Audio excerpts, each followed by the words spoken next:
जो नरेंद्र मोदी का गठबंधन की सरकार चल रही है जदयू से, वो हरास की ओर जाएगा। और जितने आपका जो इधर सरकार है, जैसे में आपका विपक्षी का यहाँ है राष्ट्रीय जनता दल, तो पूरे देश में एक बार पूरे राज्य में बदलना चाह रहे हैं कि एक बार जब बीजेपी से छीने लायक रहेगा ओकरे से छीनवावेंगे।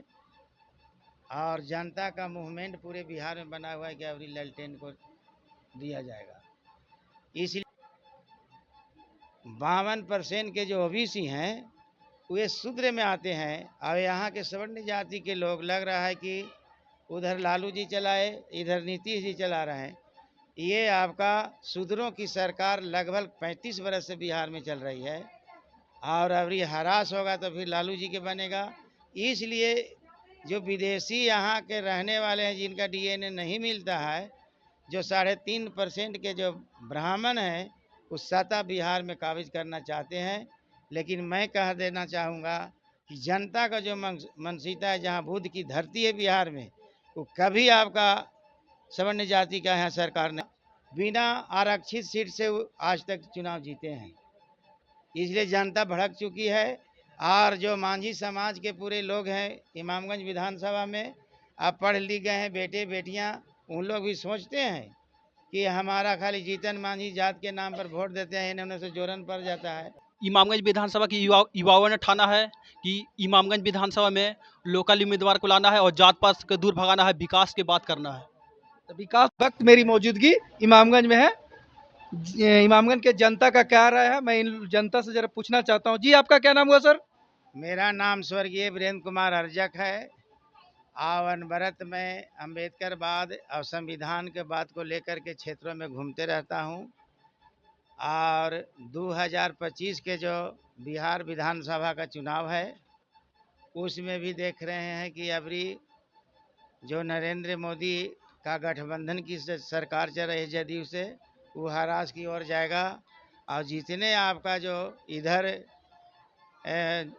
सरकार है, जैसे में आपका विपक्षी का यहाँ है राष्ट्रीय जनता दल, तो पूरे देश में एक बार पूरे राज्य में बदलना चाह रहे हैं कि एक बार जब बीजेपी से छीने लायक रहेगा ओकरे से छीनवावेंगे। और जनता का मूवमेंट पूरे बिहार में बना हुआ है कि अबरी ललटेन को दिया जाएगा। इसलिए कि छीनने लायक सेकेंड पोजीशन उसी का हाई है।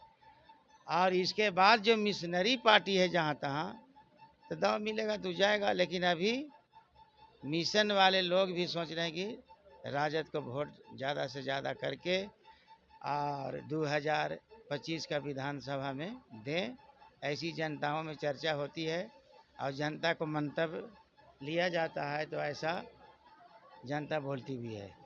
अच्छा सर, मुझे एक बात बताइए, 15 से 20 साल हो गया, फिर भी यहाँ पे कारण क्या है कि जो ललटेन आज तक नहीं जला? देखिए, होता है क्या, जब राजद की सरकार नहीं था उस समय जनता दल की सरकार थी, इसके बाद राजद बना। और जब जनता दल की सरकार थी उस समय रामविलास नीतीश सब एक में थे और किसी के औकात नहीं था कांग्रेस की सत्ता का डोलाने का। अगर डोलाने के बाद जगदेव प्रसाद के बाद कोई निकला ओबीसी में नेता जिसका नाम है लालू प्रसाद, उन्होंने ऐसा डोला करके रख दिया और सत्ता कांग्रेस से छीन करके इन्होंने 15 वर्ष सत्ता में काबिज रहे। और 15 वर्ष के बाद जो ब्राह्मणवाद के अनुसार 52% के जो ओबीसी हैं वे शूद्र में आते हैं और यहाँ के सवर्ण जाति के लोग लग रहा है कि उधर लालू जी चलाए, इधर नीतीश जी चला रहे हैं। ये आपका शूद्रों की सरकार लगभग 35 वर्ष से बिहार में चल रही है और अभी हरास होगा तो फिर लालू जी के बनेगा।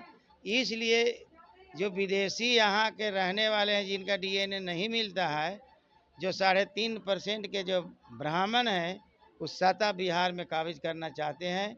लेकिन मैं कह देना चाहूँगा कि जनता का जो मानसिकता है, जहाँ बुद्ध की धरती है बिहार में, वो कभी आपका सवर्ण जाति का यहाँ सरकार नहीं बनेगी। बनेगी तो यहाँ का शूद्रों की सरकार बनेगी। अच्छा सर, आपसे एक सवाल था मुझे, एसआईआर के बारे में अब क्या इसका ख्याल है? देखिए, एसआईआर या वोट का जो है सुधारवाद, तो छल बल जो लेके चलते हैं लोग, राजनीति करने वाले, जो हम लोग के अनवरत गुलाम बना के रखना चाहते हैं, तो साम दान दंड भेद वो अनुसार देखा कि गरीब गुरुआ में बहुत से वोट देने का अब अग्रसर हो गया है। इसलिए बाबा साहेब भीमराव अम्बेडकर ने भी कही थे कि जब जब जनतंत्र की जितने बार चुनाव होगी उतने बार में जनता जनतंत्र की ओर सजग होगी और जनतंत्र को समझेगी। तो उन लोग जो वोट से नाम काटो, ये करो, इसलिए ऐसा प्रावधान लाया। अब वंचित करना चाहता है। किसी को एक दूगों के मामला नहीं है, ये बंगाल के आन के रहा है उसका मामला नहीं है। पूरे हमारे भाई बंधु जो गरीब दर पीढ़ी यहाँ पर रह रहे हैं, छेउर पर हैं, बिना अथी कागज पत्र के रह रहे हैं। इतनी गरीबी लोगों के आज भी हमारे लगता है कि एसी या अनुसूचित एसी या एसटी समाज के लोग बहुत से छेउर पर बसे हुए हैं। उन लोग का ये नाम काटने का वोटर लिस्ट से ये साजिश चल रही है। मुझे एक बात बताइए, जिनका जमीन नहीं है, जिनका घर नहीं है, जिनका मकान नहीं है, तो क्या प्रूफ करेंगे कि जो मतलब देंगे उनका वोटर लिस्ट में नाम जुड़ेगा? इसीलिए ने वो लाया है ऐसा विषय, इसलिए तो छांटना चाहता है। जब मकान का जो आवासीय बनता है वो बना हुआ है सबको, लेकिन वो खोजिए नहीं रहा है। बहुत से गरीब लोग के हमारे बैंक में खाता नहीं है, खाता भी खोज रहा है, खाता भी नहीं है।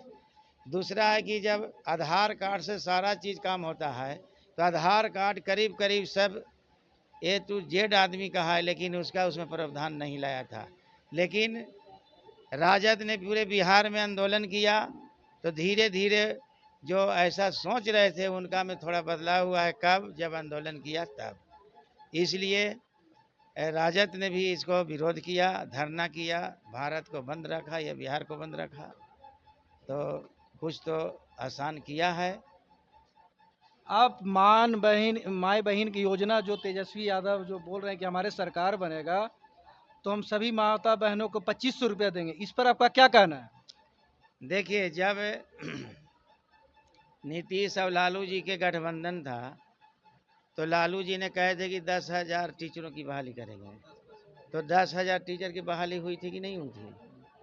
और जब 10,000 टीचरों की बहाली हुई और फिर अगर राजद की सरकार बन जाएगी, बिना कोई सत्ता में गेले तो कुछ देगा नहीं, पावर तो वहीं से होता है। इसलिए अगर वो पहला करके दिखाई नहीं 10,000 के, तो आशा विश्वास है कि उन्होंने जो वृद्धा पेंशन योजना है दे सकते हैं, उनकी सत्ता आ जाएगी। तो ऐसा अनुभव होता है। इस बार क्या लगता है आपको कि आरजेडी इमामगंज क्षेत्र से क्या सीट अपना निकाल पाएगी या नहीं निकाल पाएगी? इमामगंज विधानसभा का क्षेत्र में जो उम्मीदवार लगातार हैं, लेकिन अभी परिवर्तन होने की संभावना चल रही है। जो यहाँ पर जीतन मांझी जी बने रहते हैं, इसके पहले दीपा मांझी के पहले आपका विधानसभा से छोड़ के लोकसभा लड़ने चल गए। विधानसभा उपचुनाव में तो दीपे मांझी जीती, लेकिन ये कोई जनता के हित में काम नहीं करते हैं, न जनता से भेंट करते हैं और इनका न जनता से लगाव है। हाँ, ये है कि 40 बरस इन्होंने राजनीति किया है। कभी आरक्षण के विरोध जीतन मांझी करते हैं और कहते हैं कि हमको आरक्षण से मतलब नहीं, हटा देना चाहिए। लेकिन मैं जीतन मांझी जी से पूछना चाहता हूँ कि 40 बरस के उन्होंने राजनीति किया, क्या जनरल सीट से कभी जीतन मांझी आज तक जीते हैं जो आरक्षण के विरोध करते हैं? इसलिए जीतन मांझी का कहानी बुढ़ारी होने से दिमाग गड़बड़ा जाता है कि क्या होता है तो वो समझें। लेकिन ऐसा तो हमने नहीं देखा कि आपका बिना आरक्षित सीट से आज तक चुनाव जीते हैं। इसलिए जनता भड़क चुकी है और जो मांझी समाज के पूरे लोग हैं इमामगंज विधानसभा में, आप पढ़ लिख गए हैं बेटे बेटियां, उन लोग भी सोचते हैं कि हमारा खाली जीतन मांझी जात के नाम पर वोट देते हैं, इन्होंने से जोरन पड़ जाता है।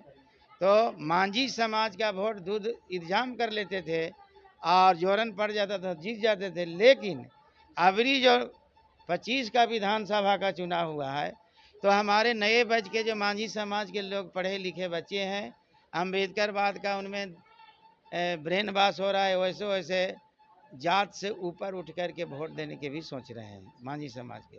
तो जब दूधे न इंतजाम होगा तो जोरन कहाँ से लेंगे? एक मतलब दही नहीं जमेगा।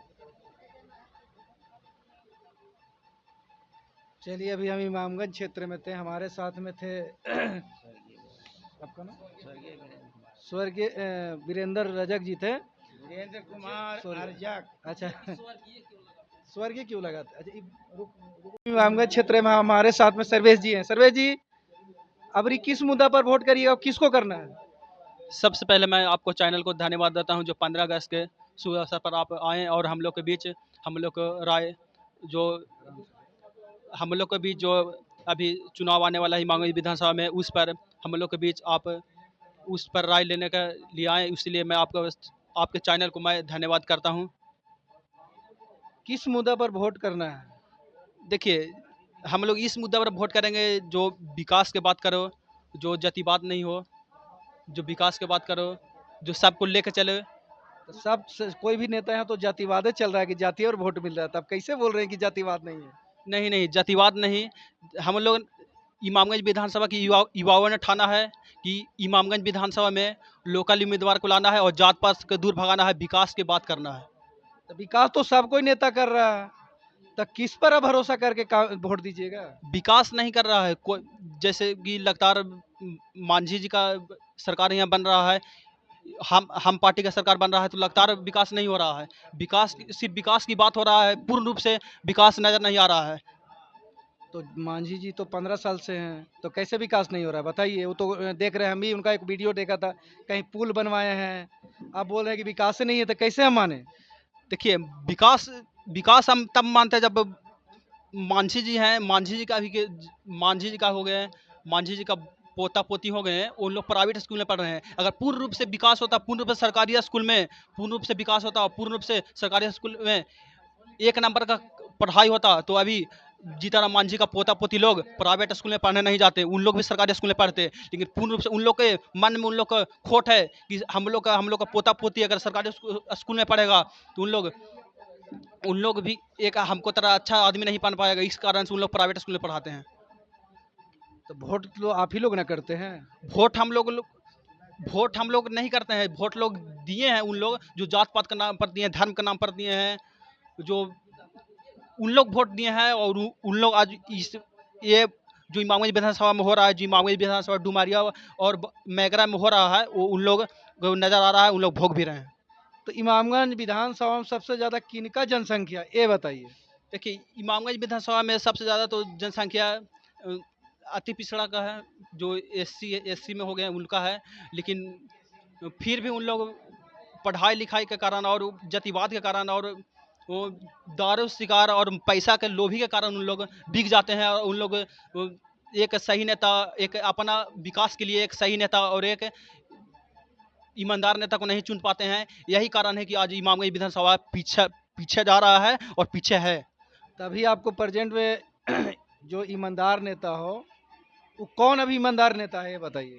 अभी प्रेजेंट में तो ईमानदार नेता अभी हम लोग का, जैसे हम बहुत ही लगभग 1-2 वर्ष से 3 वर्ष से मैं राजद परिवार में काम कर रहा हूं, और हम लोग का लगातार मांग है कि दिनेश दास को इमामगंज विधानसभा टिकट मिलना चाहिए। और उनका उनका एक सोच है, जो इमामगंज विधानसभा का लोकल प्रत्याशी हैं, और इमामगंज विधानसभा में एक युवा के लिए एक युवा संगठन के लिए, एक महिलाओं के लिए और सभी जाति धर्म को लेकर चलने वाले एक वो दिनेश दास नजर आ रहे हैं, जो लोकल उम्मीदवार हैं। और हम लोग इसलिए राजद परिवार को सपोर्ट करते हैं क्योंकि जब 90 का दशक था, जब हम लोग को पढ़ने लिखने का साथ में पढ़ने लिखने का अधिकार नहीं था, जब हम लोग को लालू यादव ने पूरा बिहार में पूर्ण रूप से संविधान को लागू करके और हम लोग का अधिकार दिलाने का प्रयास किए, इसलिए मैं लालू यादव के विचारधारा से हम लोग जुड़े हुए हैं और उनको सपोर्ट करते हैं। लालू यादव के वजह से आज हम लोग आप और हम साथ बैठते हैं, और भी हम लोग सभी जाति धर्म के लोग साथ बैठ के घूमते हैं और पढ़ाई करते हैं,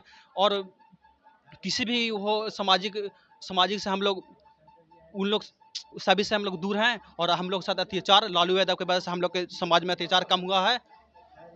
मतलब अभी लालटेन जला देना है का इमामगंज क्षेत्र में? देखिए, हम लोग का तो फुल सपोर्ट है कि लालटेन जला देना है, और हम लोग का मांग है कि दिनेश दास को टिकट मिलना चाहिए। उनको टिकट मिलेगा तो हम लोग पूर्ण रूप से उनको सपोर्ट करेंगे और उनके लिए काम करेंगे। चलिए, सर्वेश कुमार जी लालटेन जला दिए इमामगंज में, और इनका मांग है कि आरजेडी यहाँ से निकले और विधायक हो। उनका क्या नाम है उनका, इमामगंज का जो लोकल उम्मीदवार दिनेश दास जी हो। तो धन्यवाद, अब फिर मिलते हैं।